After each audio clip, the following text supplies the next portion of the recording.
F'Lulju li għadda ir-rata annwali tal-inflazzjoni f'pajjiżna kif imkejla mill-indiċi armonizzat tal-prezzijiet tal-konsumatur kienet ta' 2.3%.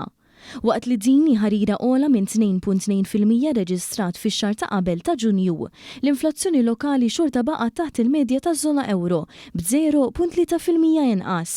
ċifri tal-Uffiċċju Nazzjonali tal-Istatistika l-NSO indikaw li xahar ilu l-ogħla rati annwali ta' inflazzjoni kienu reġistrati fil-prodotti u servizzi oħrajn kif ukoll fl-ikel u x-xorb mhux alkoħoliku.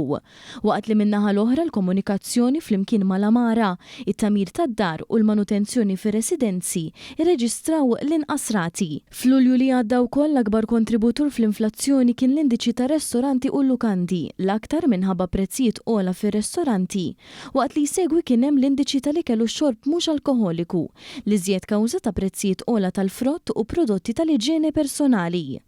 Bil-maqlub l-indiċi tal-komunikazzjoni kontribwixxa għal tnaqqis fl-inflazzjoni bi prezzijiet inqas għas-servizzi tal-mobiles. L-indiċi armonizzat tal-prezzijiet tal-konsumatur Malti mqabbel mal-aħħar ċifri taż-żona tal-Ewro jixed li f'Lulju ir-rata annwali fostna baqgħet f'livelli baxxi mill-bqija u partikolarment dik fil-bqija tal-pajjiżi li ħadnu il-munita Ewro fejn il-medja kienet ta' ftit aktar minn 2.6%. Waqt li l-mira tal-Bank Ċentrali ta' Malta tibqa' dik ta' 2% minn frar li għadda, l-inflazzjoni f'pajjiżna esperjenzat tnaqqis sinifikanti, partikolarment wara l-introduzzjoni tal-iskema tal-Gvern Stabilta f'aktar minn 450 prodott tal-ikel essenzjali.